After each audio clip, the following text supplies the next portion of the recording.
Welcome children. Let's see the remaining part of the story, page number 8. Androclus took the paw in his left hand. Deftly he pulled out the thorn.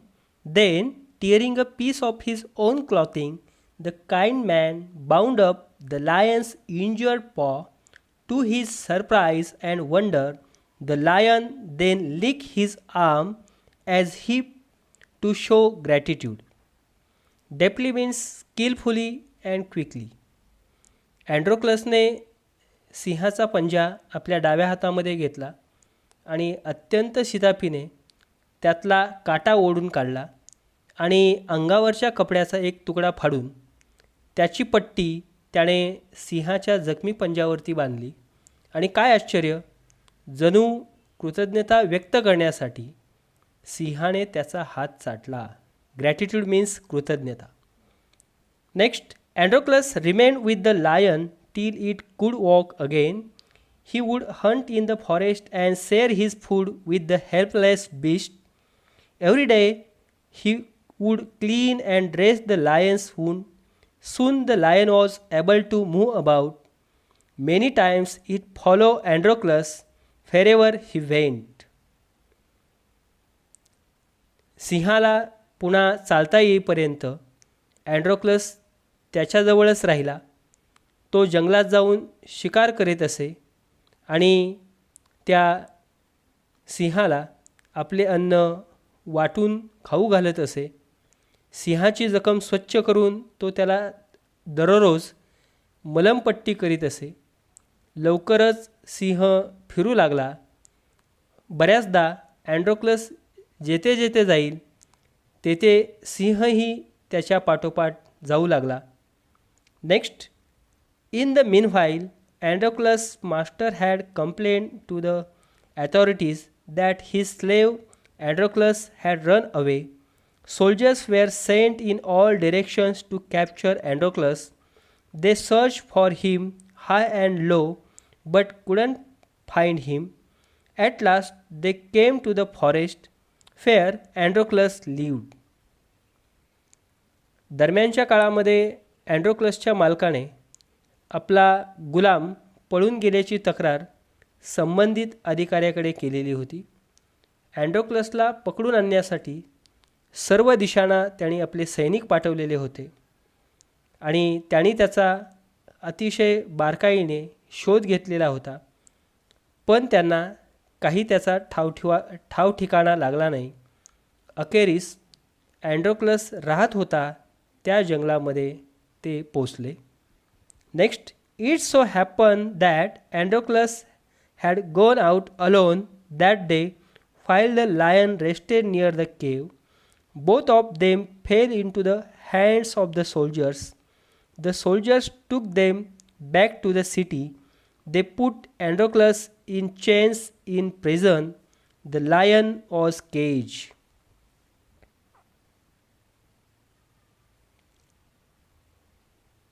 त्या दिवशी नेमके असे झाले की अँड्रोक्लस एकटाच बाहेर गेलेला होता आणि सिंह गुहेपाशी विश्रांती घेत होता. त्यामुळे ते दोघेही सैनिकाच्या तावडीत सापडले. सैनिक त्यांना घेऊन शहरात परतले. त्यांनी अँड्रोक्लसला साखळीने बांधून तुरुंगात डांबले आणि सिंहाला पिंजऱ्यामध्ये कोंडले. केज म्हणजे पिंजरा. Next, in those days, people who were found to be guilty of a serious crime were fed to wild beasts as punishment. Running away from one's master was a very serious crime at that time. Therefore, Androclus too was to be thrown to the wild beast. त्या काळी गंभीर गुन्हा केलेल्या माणसाला शिक्षा म्हणून जंगली श्वापदाच्या तोंडी दिले जायचे. आपल्या मालकापासून पळून जाणे हा अतिशय गंभीर गुन्हा त्या काळी समजला जायचा. त्यामुळे अँड्रोक्लसलाही जंगली प्राण्याच्या तोंडी देण्यात येणार होते. Next, on the appointed day the emperor arrived at the circus and टूक his place. The crowds cheered loudly. The trumpeters blew the trumpet and Androclus was brought into the arena. His chains were unbound. He felt weak and dismayed. He was certain that this was the last day of his life.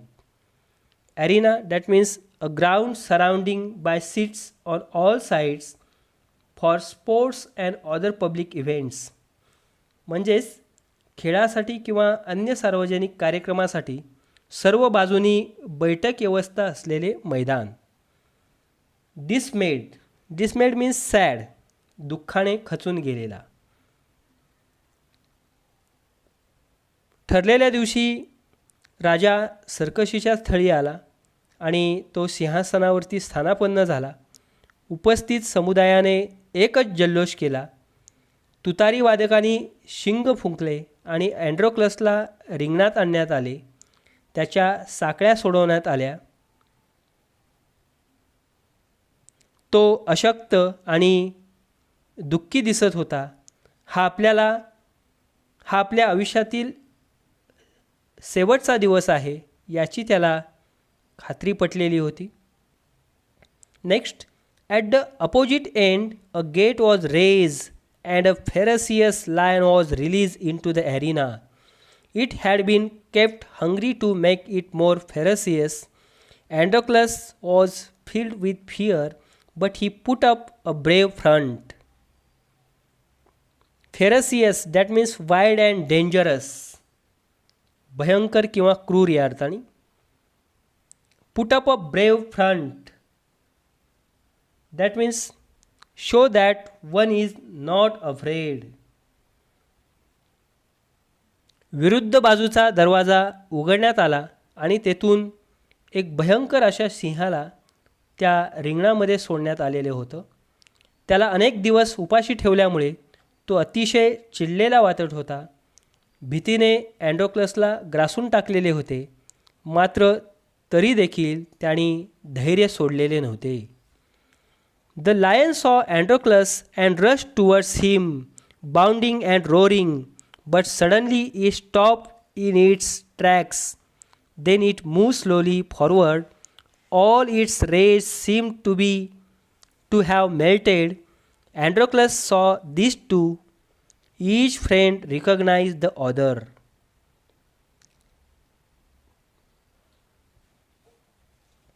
The lion saw Androclus.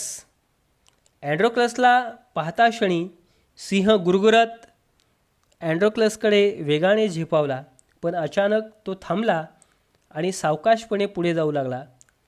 त्याचा सगळा आवेश आणि त्याच्यामधली आक्रमकता नाहीशी झालेली होती.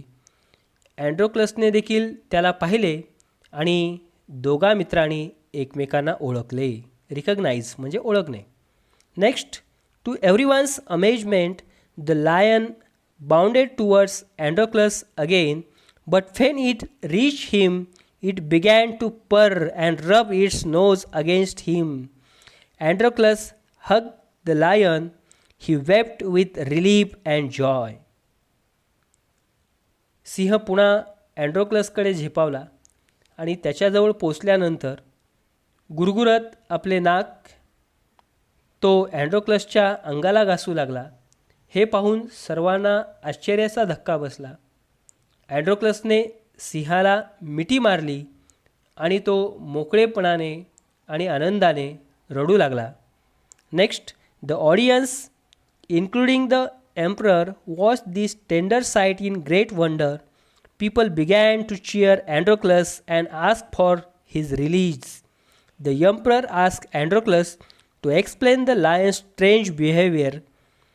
When he heard the whole story, the emperor was also moved by the gratitude and friendship between man and beast. He ordered that Androclus should be set free. He would no longer be a slave. राजासकट सर्व प्रेक्षक हे अनोखे दृश्य पाहून आश्चर्यचकित झालेले होते. लोक अँड्रोक्लसच्या नावाचा गजर करू लागलेले होते आणि त्याची सुटका करण्याची मागणी करू लागलेले होते. राजाने सिंहाच्या या विलक्षण वर्तनाबद्दल अँड्रोक्लसला विचारले.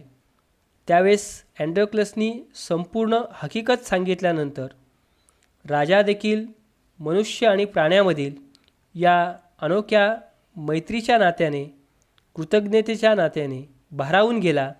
त्याने अँड्रोक्लसची सुटका करण्याचे आदेश दिले. आता यापुढे तो गुलाम राहणार नव्हता. Next, when the emperor asked Androclus what other reward he would like, Androclus replied that he did not want anything for himself, but he wanted the lion to be set free too. The two friends went back to the forest to live a free life. त्यानंतर राजाने अँड्रोक्लसला विचारलं की तुला आणखी कोणतं बक्षीस हवं आहे. तेव्हा अँड्रोक्लस म्हणाला की त्याला स्वतःसाठी काही नको, परंतु माझ्याप्रमाणे सिंहाला देखील मुक्त करावे अशी इच्छा त्याने त्या ठिकाणी व्यक्त केलेली होती. अशा रीतीने दोघे मित्र मुक्त आयुष्य जगण्यासाठी जंगलामध्ये परत गेलेले होते. म्हणजेच या पाठामध्ये चांगले काम किंवा सत्कार्य कधीच वाया जात नाही हा संदेश या कथेच्या माध्यमातून या ठिकाणी दिलेला आहे. थँक्यू.